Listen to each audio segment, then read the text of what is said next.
वज़ीर-ए-आज़म शहबाज शरीफ की ज़ेर-ए-सदारत मुश्तरका मफादात काउंसिल का इजलास। मुश्तरका मफादात काउंसिल ने नई डिजिटल मरदमशुमारी की मंजूरी दे दी है। मुश्तरका मफादात काउंसिल ने इत्तेफाक राय से नई मरदमशुमारी की मंजूरी दी है। तो वज़ीर-ए-आज़म शहबाज शरीफ की ज़ेर-ए-सदारत मुश्तरका मफादात काउंसिल का इजलास। मुश्तरका मफादात काउंसिल ने नई डिजिटल मरदमशुमारी की मंजूरी दे दी है। जावेद हुसैन इस्लामाबाद से हमारे साथ मौजूद हैं।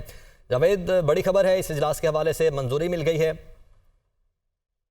ये बड़ी खबर सामने आ चुकी है और वज़ीर-ए-आज़म शहबाज शरीफ की ज़ेर-ए-सदारत मुश्तरका मफादात काउंसिल का होने वाला अहम इजलास अब खत्म हो गया है, जिसमें मुश्तरका मफादात काउंसिल ने जो है इत्तेफाक राय से नई डिजिटल मरदमशुमारी की जो मंजूरी दे दी है उसकी रिपोर्ट पेश की गई थी प्लानिंग कमीशन की जानिब से और ब्रीफिंग दी गई थी। और इस दौरान में वज़ीर आला बलोचिस्तान क्योंकि वो पहुंच नहीं पाए थे, उनकी फ्लाइट डिले हो गई थी और उनकी आमद का इंतजार किया गया। तकरीबन 1.5 से 2 घंटे तक उनकी आमद का इंतजार किया गया और उनकी आमद के बाद जो है वो दोबारा से इजलास शुरू हुआ और वक्फे के बाद जो इजलास शुरू हुआ उसमें एक बार फिर इत्तेफाक राय लेने के लिए जो है वो तमाम शुरा की उस पर राय ली गई, जिसपे वज़ीर आला बलोचिस्तान ने भी इत्तेफाक किया और जो नई सेंसिस रिपोर्ट जो पेश की गई, जो मरदमशुमारी की रिपोर्ट पेश की गई थी, उस पर तमाम वज़राए आला ने और जो विफाकी वज़रा जो कि काउंसिल के मेंबर हैं उन्होंने इत्तेफाक राय से इस रिपोर्ट की मंजूरी दे दी है। अब जो नई मरदमशुमारी है वो रिपोर्ट जो है वो पेश करने के बाद वज़ीर-ए-आज़म शहबाज शरीफ की ज़ेर-ए-सदारत होने वाले काउंसिल के इजलास में इसकी मंजूरी दी गई है। अब आइंदा की जो हिकमत अमली है वो वज़ह की जाएगी और जो मुश्तरका मफादात काउंसिल का इजलास है वो अब इख्तिताम पजीर हो गया है। जी, मुश्तरका मफादात काउंसिल का इजलास इस वक्त इख्तिताम पजीर हो चुका है। वज़ीर-ए-आज़म शहबाज शरीफ की ज़ेर-ए-सदारत मुश्तरका मफादात काउंसिल का इजलास जारी था जो कि ख़त्म हो चुका है। अच्छा जावेद, इस मंजूरी दे देने का मतलब ये है कि जो एक फ़िगर कोट की जा रही थी तकरीबन 25 करोड़ के करीब, उस फिगर की मंजूरी मिल गई है। अब पाकिस्तान की इस वक्त जो आबादी है वो उस नई फिगर की आबादी के लिहाज से कंसिडर की जाएगी लीगली तौर पर।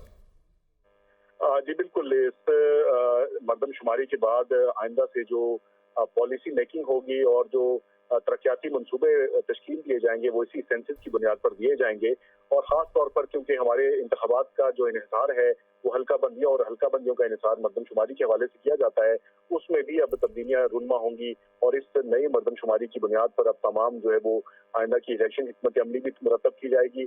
और जो सेंसस रिपोर्ट पेश की गई उसमें जो इदारे शुमारियात ने ब्रीफिंग दी है उसमें नई डिजिटल मरदमशुमारी के तहत मुल्क की आबादी 241 मिलियन हो गई है और नई डिजिटल मरदमशुमारी के तहत आबादी की सालाना ग्रोथ जो है वो 2.55% है और नई डिजिटल मरदमशुमारी के तहत सबसे ज्यादा ग्रोथ बलूचिस्तान में है, सबसे कम ग्रोथ जो है वो KPK में रजिस्टर हुई है। इस हवाले से ब्रीफिंग दी गई है और इस दौरान में क्योंकि जो मेंबर्स थे उनका इत्तेफाक राय होना जरूरी था, इस पर वज़ीर आला बलूचिस्तान का वीडियो लिंक पर भी मुझे शिरकत के हवाले से इंतजाम किया गया था, लेकिन वो वीडियो लिंक पर भी दस्तयाब नहीं थे, जिसके बाद फिर वज़ीर-ए-आज़म की खुसूसी हिदायत पर वज़ीर आला बलूचिस्तान अब्दुल कुद्दूस बजिंजो को पैगाम भिजवाया गया, जिस पर वो फिर फौरी तौर पर इस्लामाबाद के लिए रवाना हुए।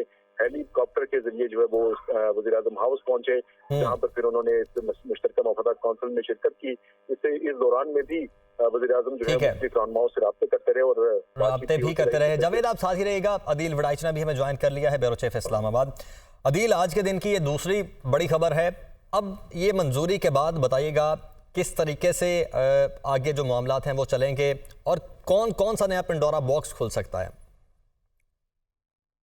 इस मरदमशुमारी के मुल्क की पॉलिसी मेकिंग के हवाले से इसका अपना एक इम्पैक्ट है, इसकी अपनी कानूनी आईनी हैसियत है, लेकिन इस वक्त इस मरदमशुमारी की जो ये इसलिए ये मरदमशुमारी अहमियत इख्तियार कर गए, इसलिए ये इसकी जो मंजूरी अहमियत इख्तियार कर गई क्योंकि इसका इंतखाबात के इनकाद से ताल्लुक है। इंतखाबात का जो इनकाद हैं वो जो कम अज़ कम 6 महीने अब ताख़ीर का शिकार हो सकते हैं क्योंकि जो आइन की रिक्वायरमेंट है, आइन के आर्टिकल 51(5) के तहत election commission of Pakistan bound है कि जो हालिया जारी शुदा वो आबादी के जो नंबर्स हैं मरदमशुमारी जो गज़ट ऑफ पाकिस्तान में पब्लिश होगी उसकी रोशनी में इलेक्शन कमीशन ऑफ पाकिस्तान को डिलिमिटेशन करनी होगी। इलेक्शन कमीशन ऑफ पाकिस्तान को डिलिमिटेशन करने के लिए इलेक्शन एक्ट के तहत कम अज़ कम जो अरसा दरकार है वो 4 महीने का अरसा दरकार है। इससे ज़्यादा हो सकता है, इससे कम नहीं हो सकता क्योंकि वो तमाम जो मराहल हैं जिसमें अपीलें भी सुननी होती हैं, एतराज़ात भी देखने होते हैं, उसके बाद उनको डिस्पोज ऑफ करना होता है, तो उसको श्रिंक नहीं किया जा सकता, उसको कुछ चीज़ों को स्किप नहीं किया जा सकता। तो ऐसी सूरत में कम से कम जो 4 महीने का अरसा है तो वो डिलिमिटेशन करने का, वो भी उस दिन के बाद से जब ये नोटिफिकेशन जारी होगा। आज तो ये मंजूरी हुई है, इस मंजूरी के बाद इसका नोटिफिकेशन जारी होने में वक्त लगेगा। उसके बाद जब ये नोटिफाई हो जाएगा और इलेक्शन कमीशन को हल्का बंदियां करनी होंगी, उसके बाद तकरीबन जो 55 दिन के लगभग वक्त दरकार होता है इलेक्शन कमीशन ऑफ पाकिस्तान को इलेक्शन शेड्यूल जारी करने के लिए, वो अलग से है। तो यूं ये 6 महीने तो कहीं नहीं गए। अगर आज के दिन से भी हम काउंट करना शुरू करें तो ये मामला फरवरी 2024 तक जाता है। तो ऐसी सूरत में जो मरदमशुमारी के नताइज का सबसे बड़ा इम्पैक्ट जो है तो वो इंतखाबात के इनकाद के ऊपर आएगा। और इंतखाबात के जो इनकाद में एक चीज़ तो वाजे हो गई है कि जो इलेक्शन शेड्यूल थे असम्बली की मुद्दत पूरी होने की सूरत में अक्टूबर और पहले डिसॉल्व होने की सूरत में नवंबर, वो अब आगे चले जाएंगे। इलेक्शन कमीशन पे ये बाइंडिंग होगी कि वो नई हल्काबंदियां करे। यहाँ ये भी बात बड़ी अहम है कि जी बताएं फिर मैं सवाल पूछता हूं। जी, यहाँ ये भी बड़ी अहम बात है कि जो हलकों की तादाद है, हलकों की तादाद नहीं बढ़ सकती, हलकों की तादाद कम नहीं हो सकती। उसके लिए आईना पाकिस्तान में तरमीम करना होगी।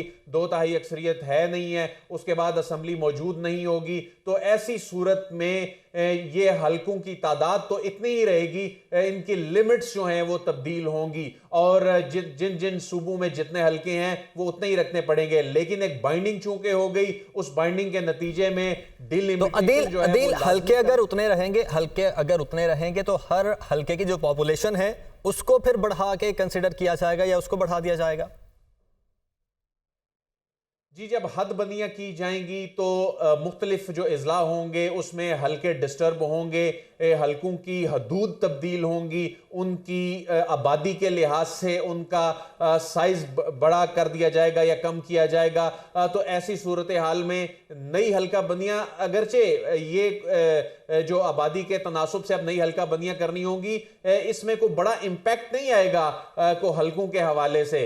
लेकिन उसमें ये एक चूंकि रिक्वायरमेंट है आईनी कि आपने लास्ट पब्लिश्ड जो मरदमशुमारी है उसकी रोशनी में आपने हल्का बंदी करनी है और आपने अगला इलेक्शन कराना है। तो इसलिए ये एक आईनी बाइंडिंग बन गई है, आईनी रिक्वायरमेंट बन गई है। तो ऐसी सूरत में अगरचे प्राइम मिनिस्टर ये कह चुके हैं कि जो इंतखाबात हैं वो नई हल्का बंदियों की रोशनी में होना चाहिए, उनके तहत होने चाहिए, नई जो मरदमशुमारी है उसके तहत होने चाहिए। लेकिन उन्होंने इलेक्शन कमीशन की कोर्ट में गेंद फेंक दी। लेकिन इलेक्शन कमीशन के पास इसके अलावा कोई ऑप्शन नहीं है कि उन्हें इन हल्का बंदियों में जाना होगा। यही वजह है कि ये मरदमशुमारी एक जाती हुई हुकूमत ने असम्बली डिसॉल्व होने से चंद रोज पहले CCI का इजलास बुला के इसकी मंजूरी दी। अगरचे इससे पहली मरदमशुमारी को देखें तो प्रोविजनल रिजल्ट जो है वो जारी हुआ था। प्रोविजनल रिजल्ट कई बरस तक चलता रहा और उसके बाद अब से तकरीबन 1 साल कबल उसको नोटिफाई किया गया। तो यानी ये कहा जा सकता है कि हल्का बंदियों के मामले में कंसेंसस पैदा करने में बरस भी लग जाते होते हैं और इसका नोटिफिकेशन आमतौर पर इतनी जल्दी जारी नहीं होता।